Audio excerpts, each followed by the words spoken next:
Un sénateur américain vient d'insulter les Africains. C'est choquant, c'est bouleversant. Je ne sais pas si je dois me fâcher ou je dois rire. Parce que ce genre d'histoire, je pensais pas voir ça de mes yeux de toute ma vie. C'est vrai, on a entendu beaucoup d'histoires dans le passé, combien on ne respecte pas. Mais je n'avais jamais pensé pouvoir de mes propres yeux et mes propres oreilles entendre ce genre d'histoire parler. C'est incroyable. En fait, il est en train de parler d'une histoire sur le Niger. Vous savez, les Américains viennent de quitter le Niger après que le Niger eut demandé leur départ. Lui dit qu'il n'a jamais fallu que les États-Unis quittent le Niger.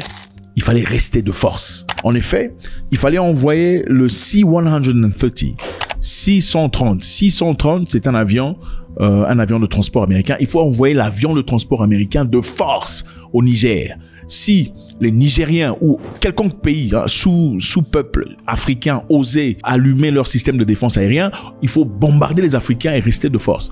Maintenant, 630, c'est quoi? C'est un avion américain, quadrimoteur, turbopropulseur américain, conçu et construit par l'entreprise Lockheed Martin, capable d'utiliser des pistes non préparées. C'est un peu le 4x4 des avions. Cet avion est capable d'atterrir n'importe où et de décoller n'importe où. C-130. Alors le monsieur qui s'appelle Matt Gaetz a dit il fallait envoyer les C-130 de force. Si les Africains, ces pauvres Africains essaient d'ouvrir la bouche, vous les bombardez, de bombarder leur famille et vous leur montrer c'est quoi les États-Unis d'Amérique.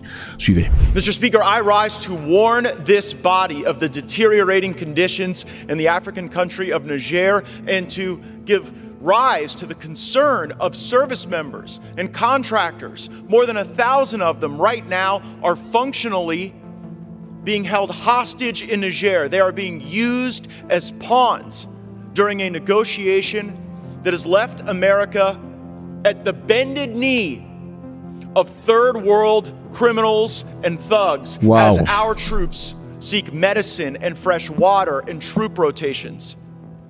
How did we get here with more than 1,100 Americans endangered right now in Niger? Well, it started back in March of 2023. Secretary of State Antony Blinken went to Niger and proclaimed that it was a model of resilience, a platform for great democracy. It would be where America would execute its Africa strategy. 1 year later, almost to the day, there was a coup in Niger. And guess who overthrew the government that we said was the great model of resilience? People we trained. We trained the coup leaders to go throw out the democratically elected government of Niger. And I know this will surprise you, but after that occurs, they say they want our bases that U.S. taxpayers have poured more than $1 billion into gone. They want our service members gone. And so I came to this floor after hearing from some of my constituents who were stationed in Niger. And after the overthrow of the government, there weren't resupply flights. They said, Congressman, we are going to be out of medicine in May if we don't get this sorted out. 3 days after I filed part 1 of the report that I am supplementing today, the Biden administration announced that we will be leaving Niger. A welcome sign, I'm sure, but the leaving didn't actually happen. We have people who are now more than 200 days into a 180-day rotation, and while the negotiation regarding retrograde and withdrawal are ongoing, the government in Niger is using the well-being and health of our service members as leverage to get what they want out of our government. Our troops aren't getting medicine for malaria, for cholesterol, for their blood pressure, chronic conditions. And I've received the letters from the wives, from the fathers of the people who are in Niger now, and they say, we know that our family members are being extorted by the local governments when they try to leave, hundreds of dollars to even bring a bag through the airport. We know that Russians are behind the wire. You know what a real U.S. president would do? Say that C-130s are on their way to Niger today with the water and the medicine and the food our troops need, that they will have a full fighter pilot escort there. And if the Nigerian government or any other third world thug tries to even turn on their air defense systems, we should show those leaders and those thugs what the target package looks like on their houses and their family members, because it should not be Americans that are suffering because President Biden and Blinken are so embarrassed that their strategy in Africa failed that they're willing to let Americans' conditions deteriorate.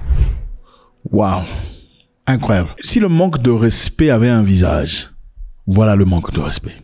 Il dit si nous avions un vrai président, celui-ci aurait envoyé des avions C-130 avec des fighter jets, c'est-à-dire avec des pilotes, avec des avions de combat au Niger, avec la nourriture, la boisson et pour le nécessaire pour nos troupes. Et si seulement un des minables pays, c'est-à-dire Third World Country, si seulement un des pays du tiers-monde osait ouvrir la bouche ou osait allumer son système de défense aérienne, on doit leur montrer ce que Target Practice est. Target Practice, c'est tir à la cible. On va leur montrer ce que c'est des tirs à la cible. Donc détruire leur maison, leur famille, c'est pas moi qui le dis, c'est lui qui le dit. Détruire leur maison, leur famille et leur montrer ce qu'est les États-Unis d'Amérique. Vous savez les amis, le contexte est très clair, vous le connaissez. En Irak, on avait demandé aux Américains de quitter avec leur base. Qu'est-ce que Trump a dit? Trump a dit aux Irakiens, nous n'allons pas partir. Nous allons rester ici de force. Si vous voulez que nous partions, vous allez nous rendre l'argent que nous avons investi pour construire notre base militaire sans votre permission dans votre pays avant de partir. The other thing is, if we do get out, we've spent a tremendous amount of money on building airports and building. It's one of the largest embassies we have in the world, Mike, and we want to be reimbursed for the various costs that we have had, and they're very significant. Nous avons dépensé des milliards de dollars pour construire une base militaire sans votre autorisation dans votre pays, mais pour que nous partions, il faudrait nous rembourser cet argent. En d'autres termes, ce monsieur, ce congressman ou ce sénateur voulait exactement que les Américains fassent de même. Puisqu'ils ont quitté, comme vous le savez, ils ont quitté le Niger sans faire du bruit, contrairement à ce qui s'est fait, contrairement à ce qui s'est passé en Irak. Le concept est très clair. L'Africain est tellement mal respecté qu'une personne pourrait se permettre, sans honte, de dire des choses abominables comme ça à la télé, sachant que ça sera publié partout dans le monde. Donc, nous allons partir dans ces pays de tiers-monde, leur montrer, s'ils osent allumer leur système de défense, les bombarder et nous asseoir de force. Et il dit que ce n'est pas tard. Ouais, ce n'est pas tard. En fait, ce n'est pas encore tard. On peut encore refaire ça. Ce qui s'est passé avec Biden, ça ne ressemble pas aux Américains. C'est ce qu'il dit. Ce qui ressemble aux Américains, c'est partir dans un pays d'autrui où on vous a gentiment demandé de quitter, de rester de force. Et si ces gens osent ouvrir la bouche, vous les massez. C'est ça. Ceci est tellement révoltant que j'en perds ma bouche. J'en perds ma langue. Je ne sais même pas quoi dire. Pourquoi les Américains ont quitté? Les Américains ont quitté parce que initialement, on va rentrer en arrière, le nouveau gouvernement nigérien arrivé au Niger, ses intentions de chasser les étrangers n'étaient pas directes. Ceci est arrivé après l'invitation de l'ambassadeur français par les autorités nigériennes pour une discussion qui a été complètement snobée par ce dernier. Après cet acte de mépris par l'ambassadeur français, les autorités nigériennes lui ont donné 48 heures pour quitter le pays. Et après ça, le Quai d'Orsay a réagi disant « Nous ne reconnaissons pas le gouvernement nigérien ». Non, on doit être clair, cohérent. Cohérent. Sinon, qui nous écoutera? Dans quelle capitale africaine on peut dire qu'on a une politique de partenariat avec un dirigeant si quand ils subissent cela, on ne peut pas être en soutien? Donc je pense que notre politique est la bonne. Elle repose sur le courage du président Bazoum, sur l'engagement de nos diplomates, de notre ambassadeur sur le terrain, qui reste, malgré les pressions, malgré tout et malgré toutes les déclarations d'autorité illégitimes, grâce à l'engagement de nos forces de sécurité intérieure et de nos militaires. Vous êtes un gouvernement illégitime. Le gouvernement que nous reconnaissons est celui de Mohamed Bazoum qui a été démocratiquement élu. Le président français se levait disant qu'il serait prêt à préserver même de force les intérêts des Français au Niger. C'était une menace. C'est-à-dire nous allons vous bombarder si c'est nécessaire. Mais honteux de le faire aux yeux de tout le monde, il n'a pas pu faire. Les populations nigériennes civiles sont descendues en millions dans les rues pour demander aux Français de quitter. Les troupes françaises qui étaient stationnées au Niger depuis quelque temps. Avec eux, il y avait des troupes américaines, mais qui n'étaient pas inquiétées à l'époque. Après le départ des troupes françaises, le premier ministre nigérien a pris un avion pour l'Iran, pour aller discuter avec son homologue iranien. Et à son retour, des diplomates américains se sont permis de l'accuser de vouloir vendre de l'uranium à l'Iran. C'était ça la raison. En faisant ça, ces diplomates américains s'attendaient à ce que les Nigériens s'expliquent et s'excusent, comme les font généralement les Africains, en disant non, nous ne sommes pas partis pour vendre l'uranium. En effet, nous sommes simplement partis là. On vous promet de ne plus jamais partir. Contrairement à leur attente, ce n'est pas ce qui est arrivé. Les Nigériens leur ont demandé de quitter le pays, eux et leurs troupes. Après avoir dépêché une équipe de diplomates pour essayer de négocier cette histoire, qui a finalement échoué, les Américains ont été forcés de quitter le Niger. Mais à cette occasion, il n'était pas possible de s'imposer.